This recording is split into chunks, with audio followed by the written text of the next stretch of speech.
Crimea es desde hace más de 3000 años un foco de atracción para muchas personas. Quizás sea por la extraña belleza de sus paisajes o por su benigno clima mediterráneo, o quizás por su ubicación geográfica. A la orilla norte del Mar Negro, en el punto de encuentro de dos mundos, etnias rusas, ucranianas y tártaros de Crimea conforman la mayoría de su población, aunque en Crimea también viven bielorrusos, armenios, polacos, judíos y alemanes. Oriente y Occidente, Este y Oeste, Europa y Asia se encontraron acá y dejaron sus huellas. Los griegos llegaron por el mar Mediterráneo, fundaron ciudades y abrieron rutas de comercio hacia Europa.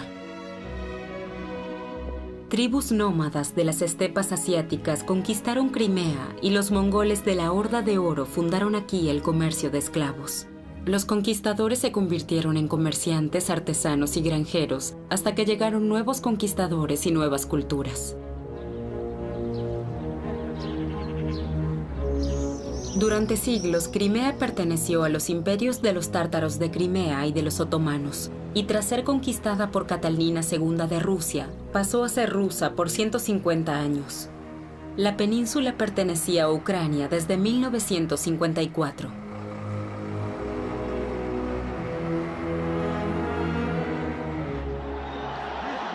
Manifestaciones en Simferópol, marzo de 2014.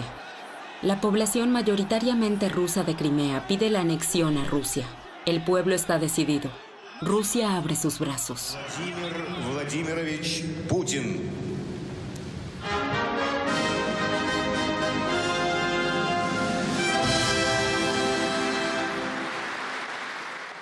El 16 de marzo se realizó un referendo en Crimea.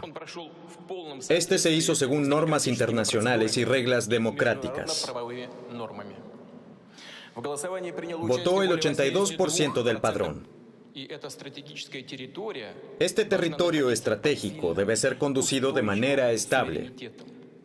De hecho, el único que lo puede hacer es Rusia.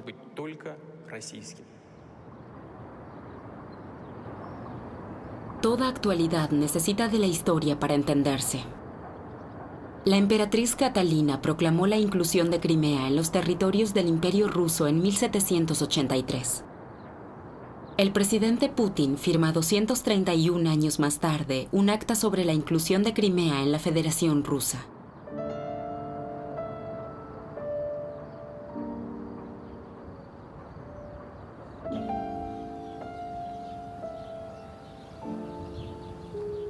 La vista hacia el pasado tiene largo alcance y muestra que ninguna piedra permanece sobre la otra para siempre. Lo que queda da muestras de transitoriedad y cambio.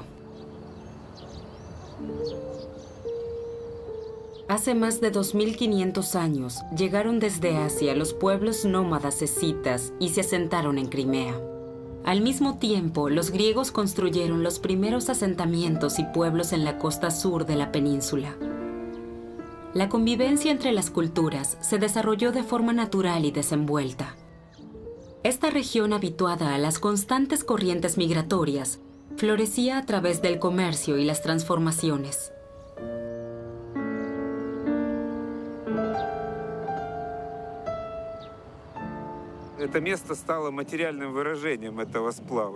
Este lugar es la materialización de la expresión crisol de culturas. Acá se ven las huellas de culturas que se extienden bastante más allá de Crimea. Griegos, tracios, escitas, celtas, tauros y sármatas. Todos ellos están en nuestras excavaciones. En los restos podemos seguir exactamente cómo las distintas culturas se funden, lo cual es una característica típica de Crimea. Este lugar se llama Neápolis escita, ciudad nueva escita. En obras históricas más antiguas también se designa a este lugar como fortaleza de los zares Neápolis. Este lugar es el primero y el más antiguo que muestra en los hechos que aquí se pueden ver los comienzos. En las excavaciones encontramos la mayor cantidad de información sobre los asentamientos de los escitas tardíos en Crimea, en las cercanías de la actual ciudad de Simferópol.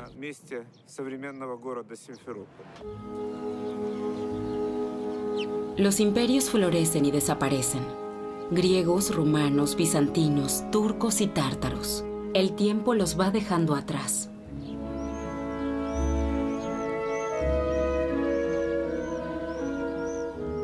Rusia vence en el año 1774 al último gobernante de todos los tártaros de Crimea.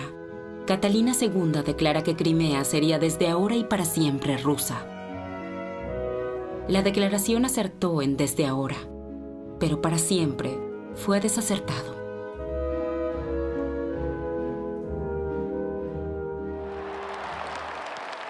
En 1954 se festejó un evento importante en Moscú: 300 años de la reunificación de Ucrania y el Imperio ruso. Crimea parece ser un presente adecuado para los gobernantes. Se aplaudió la decisión, aunque nunca se entendió bien. ¿Crimea parte de Ucrania? La bandera que flameaba sobre Crimea no importaba. Era y seguiría siendo una parte de un gran todo, la Unión Soviética.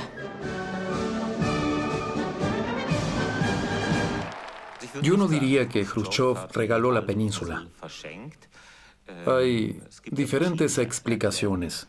En 1954 se declaró que el motivo oficial de esta decisión era que a Crimea solo se podía llegar a través de la República Soviética de Ucrania, quien le proveería de electricidad, agua y caminos. Esta era la causa oficial.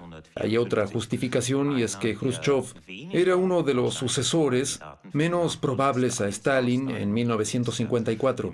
Stalin había muerto en 1953 y su sucesión aún estaba abierta. Se estimó que Khrushchev transfirió Crimea a Ucrania para asegurarse el apoyo de las élites partidarias ucranianas.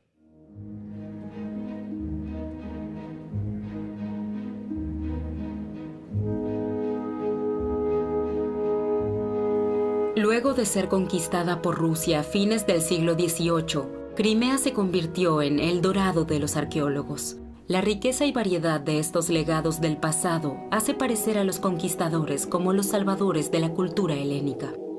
Los armenios se asentaron en Crimea en el siglo XI y fundaron el primer centro de la diáspora armenia en suelo europeo. A pesar de ser trasladados por Catalina II a fines del siglo XVIII y a pesar de ser deportados por Stalin en 1944, la minoría armenia nunca desapareció en Crimea. Hoy viven aquí más de 11.000 armenios.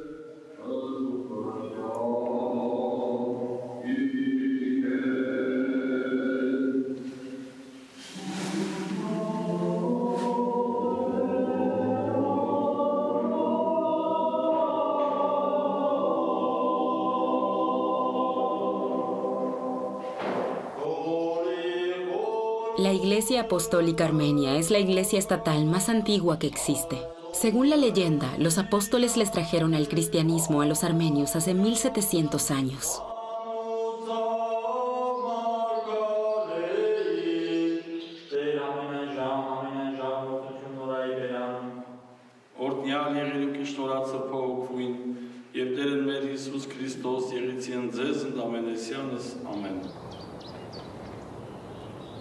El convento de la Sagrada Cruz, Surb-Hach, es el único convento apostólico armenio fuera de Armenia.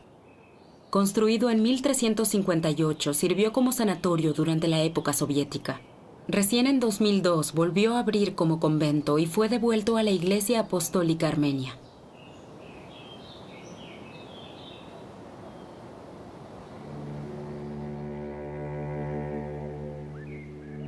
Crimea se volvió el hogar y centro de vida de las minorías nacionales. Pero también vivieron el martirio, violencia, destierro, muerte y ruina.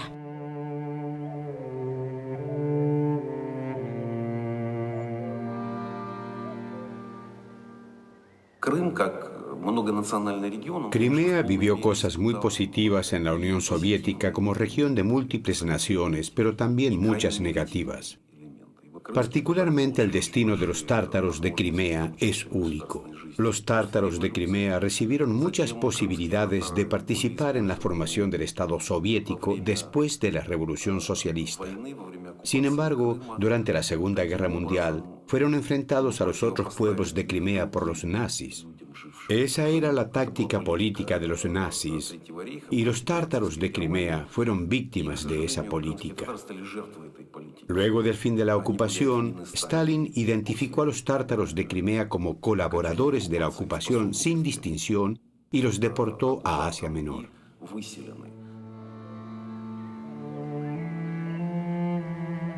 Recién a fines de los años 80 pudieron volver a sus casas. Bakhchisaray fue la capital del Kanato de Crimea durante 300 años. Luego del fin del Imperio Mongol, siguió gobernando Crimea y extensos territorios de la actual Ucrania. Sus soldados llegaron en 1571 hasta Moscú y le prendieron fuego. El Palacio del Khan da testimonio de un pasado grande y poderoso. Ханский дворец является уникальным памятником истории и архитектуры. El Palacio del Khan es un monumento único de la historia y la arquitectura. Es el único palacio de los tártaros de Crimea, una perla en la colección del patrimonio de la humanidad. Pero para nosotros, los tártaros de Crimea, el palacio constituye también un símbolo. Nuestra conciencia colectiva y nuestra identidad están unidas a él. Representa el renacimiento de nuestro espíritu tártaro. Hoy parece animar a los tártaros de Crimea a regresar y ver nuevamente aquí una perspectiva de vida. Para nosotros es un lugar santo, un puente hacia nuestras raíces y nuestro pasado.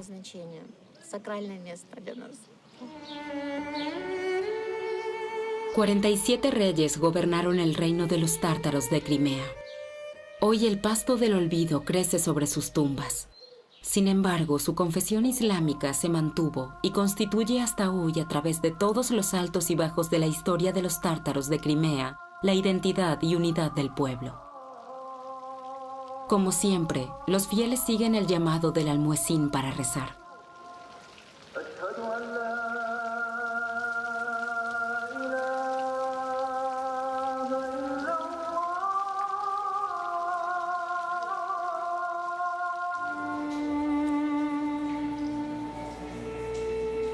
En el patio interno del Palacio del Khan está la Fuente de las Lágrimas, la fuente de Bakhchisaray. El poeta ruso Alexander Pushkin la hizo famosa en un poema.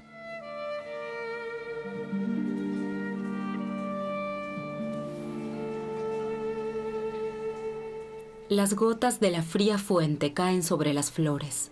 La leyenda cuenta que son las lágrimas de un rey tártaro, derramadas por su amada esclava del norte, que había muerto muy joven sin haber aprendido a amarlo.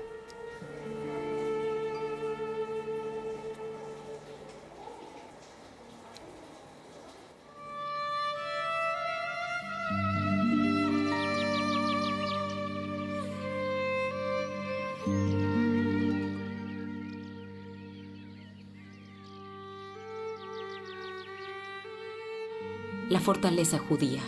Sus habitantes fueron caraítas, una secta judía que escapó en el siglo XII desde Egipto y Palestina hacia Crimea.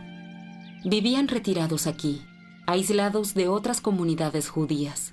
Para los conquistadores rusos fueron los buenos judíos. Catalina II les concedió derechos civiles rusos completos. Incluso durante la ocupación alemana en la Segunda Guerra Mundial se mantuvieron a salvo.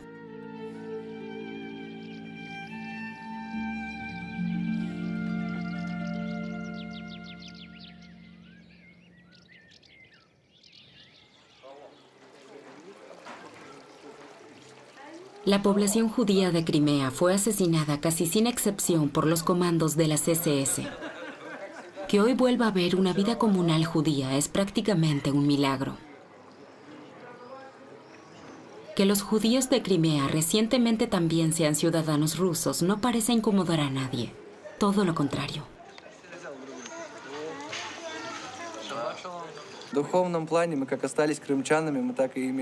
En espíritu siempre fuimos judíos de Crimea.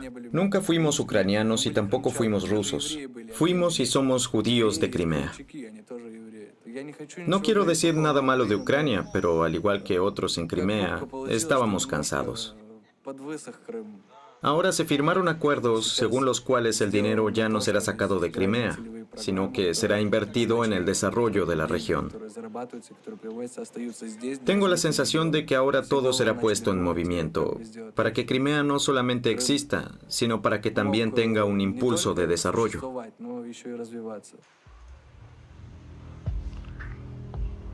La vida judía en Crimea se remonta a un pasado lejano. El presente da esperanzas de que esta vida también se proyecte a un futuro lejano.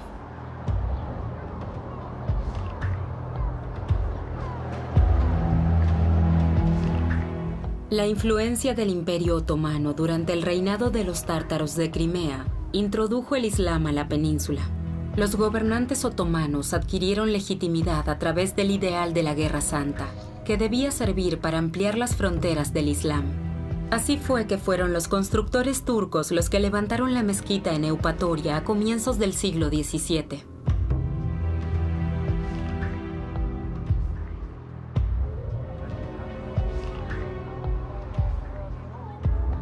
Eupatoria se llama a sí misma la pequeña Jerusalén de Crimea.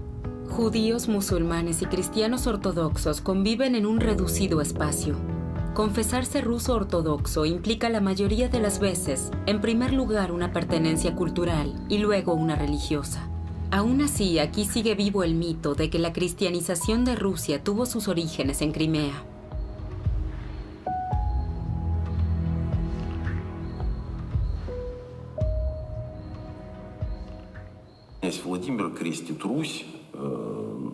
El príncipe Vladimiro bautizó la Rus sobre el suelo de ciudad táurica de Quersoneso. Ese fue un hecho importante. Sin ese hecho no se puede entender a Rusia como nación y la importancia del bautismo para el imperio, para su identidad y cultura. El bautismo hecho por el príncipe Vladimiro en el año 988, de hecho, fue olvidado durante mucho tiempo. Rusia no tenía acceso al Mar Negro. Recién Catalina II conquistó el Mar Negro. Rusia recibió una nueva identidad como Estado grande y europeo y volvió a sus raíces naturales sembradas por el príncipe Vladimiro en el siglo X.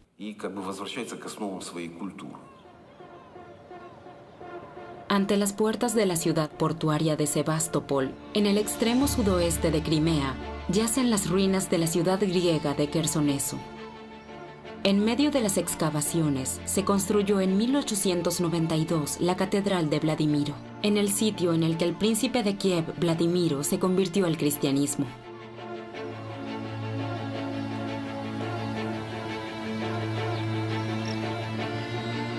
Vladimiro conquistó la entonces ciudad bizantina de Quersoneso en una expedición militar. Quiso coronar la victoria casándose con la hija del emperador bizantino. Bizancio aceptó, bajo condición que el príncipe se deje bautizar. La aceptación del credo cristiano del príncipe Vladimiro puso la piedra fundamental para la cristianización del Imperio ruso. Con la legendaria ocupación de la antigua Quersoneso como cuna de su ortodoxia y civilización, Rusia sigue justificando la legitimidad de su derecho sobre Crimea.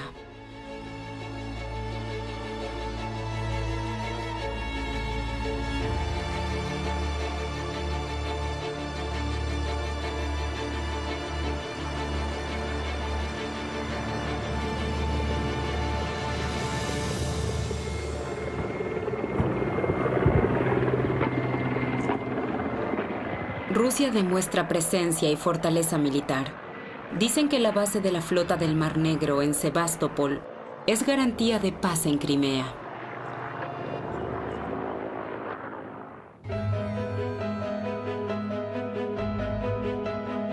Rusia enfrentó a los tártaros y a los otomanos en largas guerras llenas de pérdidas por la dominación de Crimea. Con su conquista en 1783, comenzó el ascenso de Rusia a una importante potencia europea. La fundación de Sebastopol como base para su flota del Mar Negro pone a Rusia en posición de controlar las conexiones marítimas más importantes al mar Mediterráneo.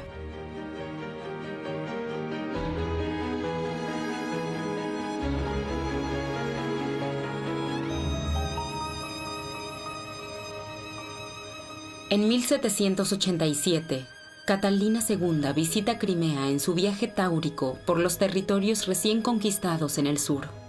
Se muestra impresionada por el estilo oriental de la península, pero también vio atraso y pobreza.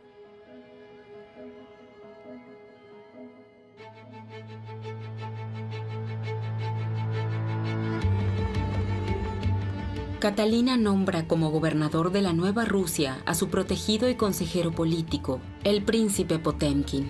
Debe velar por el rápido desarrollo económico de estos territorios.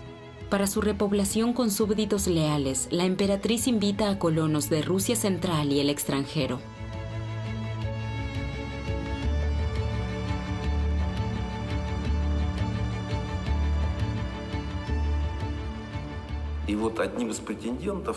Rusia reclamó para sí territorio que pertenecía al Imperio Otomano en la costa norte del Mar Negro. Rusia estuvo mucho tiempo sin acceso al mar y se trazó la tarea de conseguir un acceso al Mar Negro. Pedro I le abrió a Rusia una ventana a Europa, pero comunicarse con los países europeos a través de una ventana era difícil.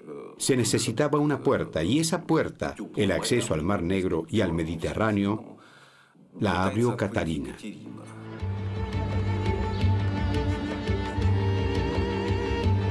Los aristócratas rusos consideraban Crimea como una Arcadia en las fronteras del imperio. Cariñosamente la llamaban la perla del imperio. El príncipe Vorontsov, gobernador general de la Nueva Rusia y Crimea en la primera mitad del siglo XIX, era uno de los hombres más poderosos y ricos de Rusia.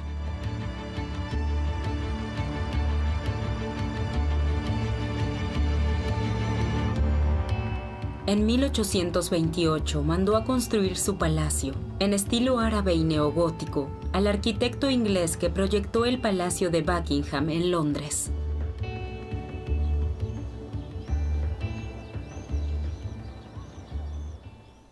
En 1783, cuando el imperio conquistó Crimea, poco a poco y por distintos motivos, se convirtió en un lugar bello y deseable. Eso se explica, entre otras cosas, porque, naturalmente, para los parámetros rusos, para los parámetros de la Rusia central, climáticamente era un mundo completamente distinto. Justamente esto en la costa sur mediterránea, con ese mar delicioso, cálido, con el que los rusos no tenían ninguna experiencia, que solo conocían el mar frío como el del Arcángel. Esto seguro fue un motivo. El segundo motivo, porque era un lugar deseado por los rusos, al menos desde el discurso de las élites. Seguramente se debe a que éstas se orientaron desde fines del siglo XVIII, incluso desde Pedro I, llamado Pedro el Grande, a Europa occidental. Y justamente en esta época, las antigüedades jugaron un papel muy importante. Y con Crimea, Rusia obtuvo un lugar en este mundo antiguo, un lugar que fue parte de este apreciado mundo antiguo.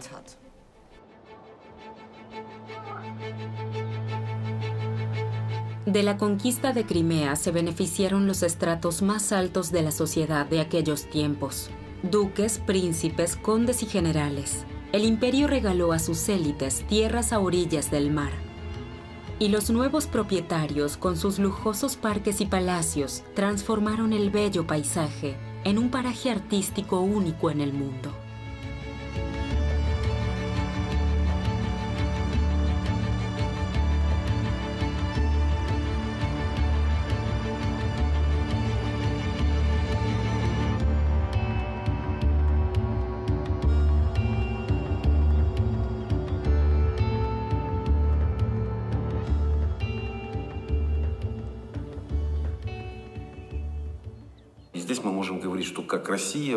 La influencia de Rusia sobre Crimea fue grande, pero la influencia de Crimea sobre Rusia lo fue igualmente en la política y sobre todo en la cultura. Poetas, pintores y escritores rusos vinieron hasta acá, como por ejemplo Alexander Pushkin. Él viajó por Crimea, disfrutó del espíritu de lo antiguo, del aliento de la historia. Quedó cautivado por los paisajes inusuales para el ojo ruso. La impresión de la península influyó la obra de los artistas. La historia de la pintura rusa es difícil de imaginar sin Crimea. Uno de los pintores rusos más importantes fue Iván Aivazovsky. Él trajo su arte hasta acá para desarrollarlo. Pintó una y otra vez el Mar Negro y los paisajes de Crimea. Aivazovsky no era de etnia rusa, era armenio, pero tuvo un gran impacto en la pintura rusa y europea.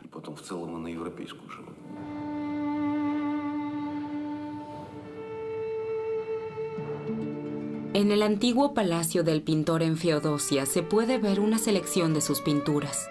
Aivazovsky fue toda su vida favorito de los zares rusos. Nicolás I le permitió completar sus estudios en la Academia de Arte de San Petersburgo. Financió una estadía de estudios de 5 años en Europa Occidental para el pintor y finalmente lo nombró pintor de la Marina rusa.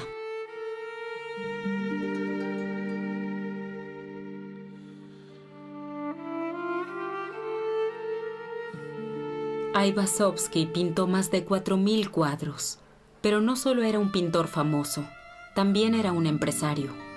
Su contribución a la financiación de la línea de ferrocarril a Feodosia fue decisiva. La dirección de mi casa siempre será Feodosia, Crimea. Escribió una vez a un amigo. Aivazovsky nació en 1817 en Feodosia y murió en 1900 también en Feodosia, en Crimea.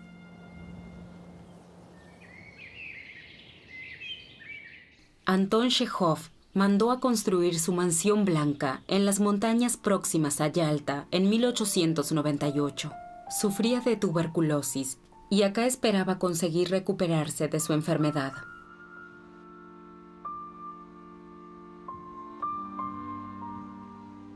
Anton Chekhov, con actores del Teatro de los Artistas en Moscú, durante una lectura de su obra La Gaviota. León Tolstoy, el santo de la literatura rusa.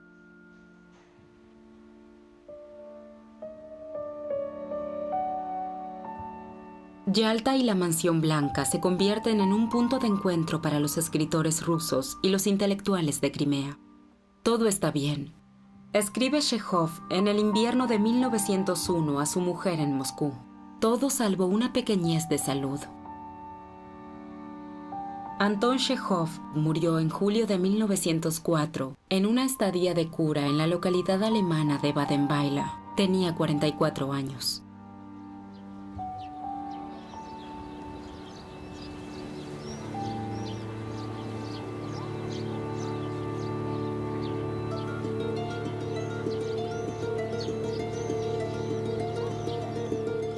Habrá paz durante 10 años más, y luego vendrá la guerra, y lo cambiará todo.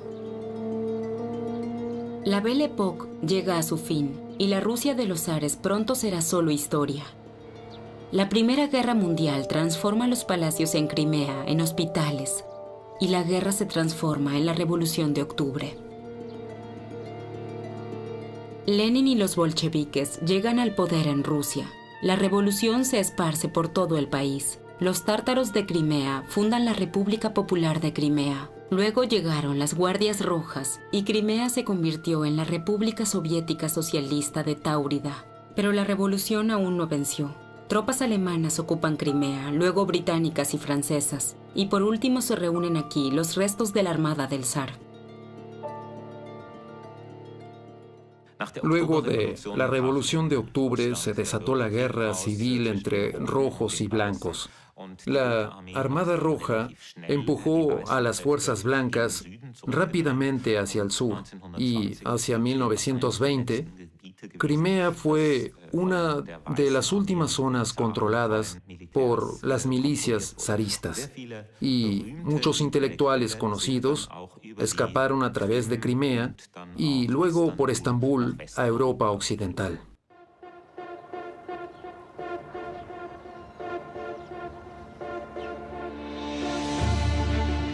Esta sencilla casa de madera entre los árboles en el bosque de Massandra fue durante mucho tiempo un lugar misterioso. De vez en cuando, según se informa, venían limusinas negras hasta aquí. Fue muy bien vigilado, aunque casi siempre estuvo vacío durante décadas. Hoy se sabe que lo mandó a construir Joseph Stalin para sí y un pequeño círculo de personas en las que confiaba. Las habitaciones, se dice, estaban decoradas según su gusto, como para que pudiera gobernar desde aquí sin problemas. ¿Alguna vez estuvo? En realidad se ignora si estuvo aquí alguna vez.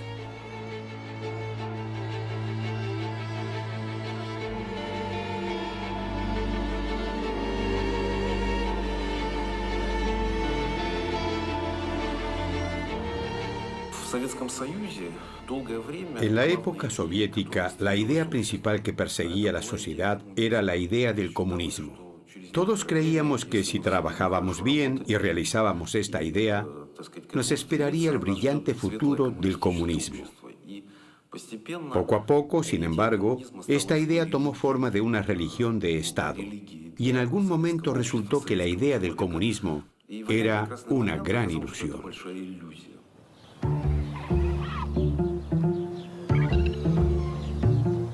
El sueño del comunismo tuvo durante casi un siglo un nombre concreto: Artek. 7 kilómetros de playa, un paraíso de vacaciones para 4.000 niños. Artek. El nombre proviene del tártaro y significa lo mejor. Fundado en 1925 por el gobierno soviético, sirvió primariamente como sanatorio para los niños con tuberculosis. Pero después, Artek se convierte en un campamento central pionero. Niños y adolescentes de todas las repúblicas soviéticas pasan sus vacaciones junto a niños comunistas de todo el mundo.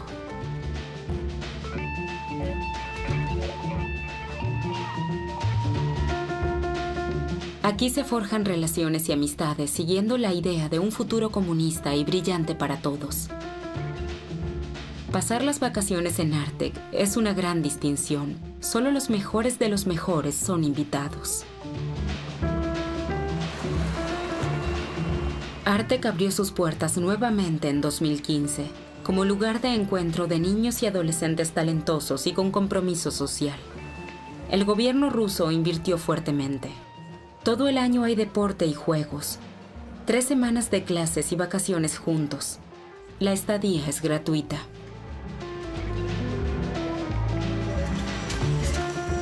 De política no se habla.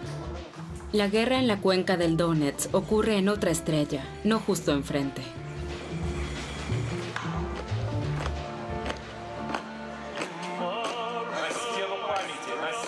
La mirada hacia el recuerdo, amigos, dice una voz por los altoparlantes en el lugar.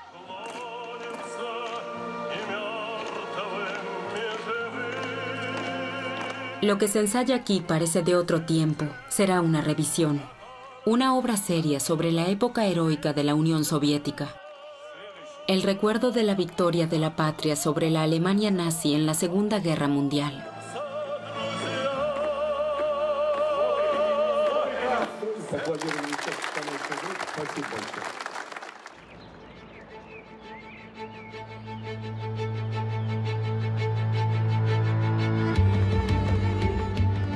En el Boulevard del Honor están los bustos de mármol de quienes pasaron sus vacaciones aquí y dejaron la vida en la guerra.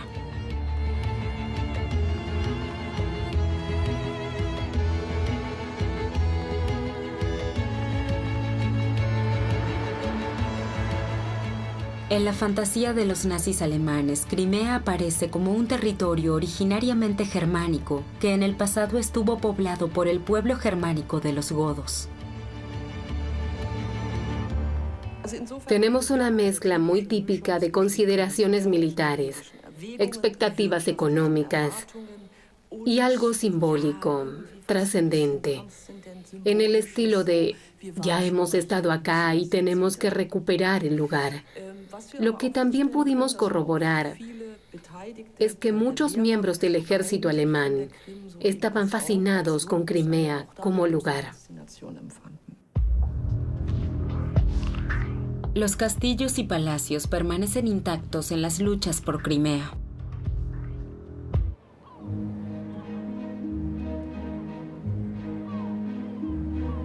En mayo de 1944, las últimas tropas alemanas abandonan la península. Crimea fue liberada. Solo unos pocos meses más tarde cae nuevamente en la mira de la historia mundial. En febrero de 1945 se realiza la conferencia de Yalta en el Palacio de Livadia, la residencia de verano del último zar ruso. Joseph Stalin había invitado a Yalta a sus aliados en la guerra contra la Alemania hitleriana.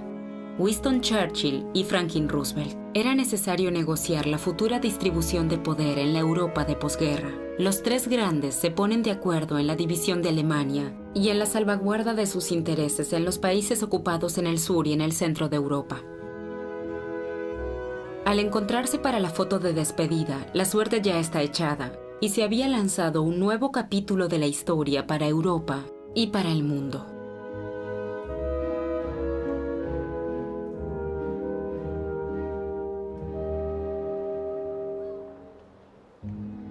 Luego de su abdicación en 1917, Nicolás II había pedido en vano que se le permitiera retirarse aquí. Él y su familia fueron extraditados a Siberia, donde fueron fusilados. Su residencia de verano se convirtió en un sanatorio para los laboriosos campesinos de la Unión Soviética.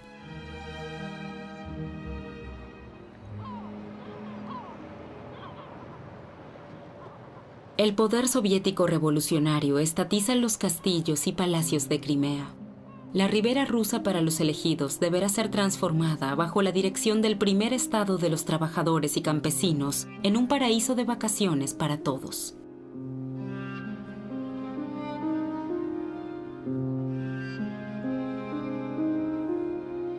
El hombre nuevo fue considerado como una identidad colectiva.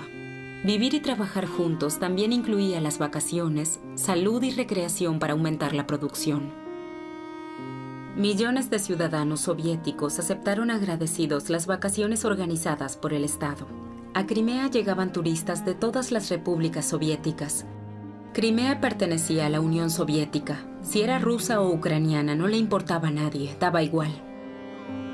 Que al fin de cuentas la Unión Soviética se haya partido por sí misma, por las divergencias de sus partes, seguirá y sigue siendo para muchas personas un accidente de la historia, un doloroso fracaso. Ya lo creo que el surgimiento de un pueblo soviético, repetido como un mantra durante décadas, como una identidad común que no esté necesariamente dividida en nacionalidades individuales, probablemente aún esté presente en muchas personas.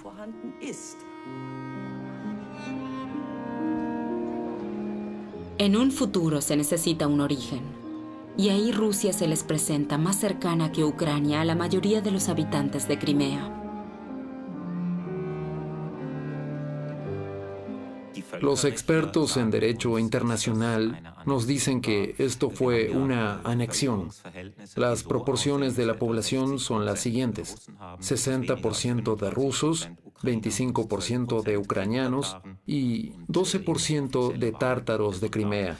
Y el resultado oficial de las elecciones reflejó un 97% para un socialista, lo cual no es cierto. Lo que probablemente se puede decir es que este referendo, que no es reconocido internacionalmente y que no se hizo de acuerdo a las normas internacionales, probablemente tenga como resultado que una mayoría efectivamente haya votado por la anexión a Rusia. Pero por otra parte, no se puede simplemente dejar a las minorías de lado. El que Rusia aprenda a aceptar a personas con una ideología política diferente será decisivo para todo lo que ocurra con Crimea en el futuro. En primer lugar, Crimea tiene relevancia en la psiquis postsoviética, independientemente de su nacionalidad. También le quedó claro al gobierno ucraniano que no se puede renunciar así como hacía Crimea.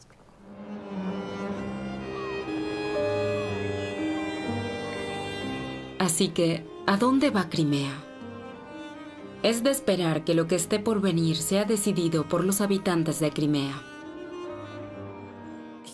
Creo que todos Tenemos que hacernos a la idea, queramos o no, que Crimea es y será rusa por ahora.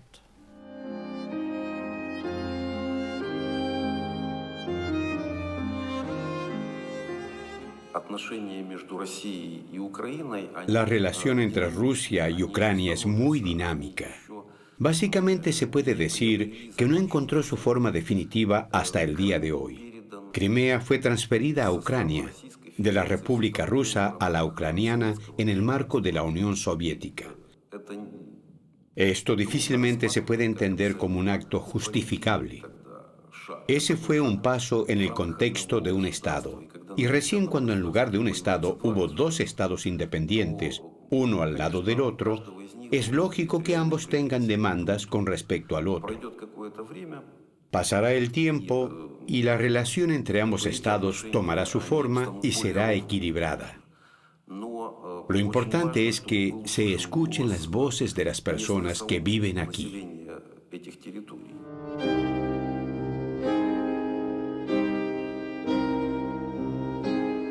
Según la percepción de la mayoría de los habitantes, muchas cosas cambiaron positivamente desde que Rusia domina Crimea.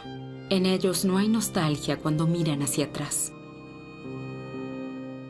En la historia de Crimea hubo repetidas aspiraciones de crear un Estado independiente de Crimea. Y en ese sentido podemos decir que si Crimea pertenece a alguien, es a sí misma.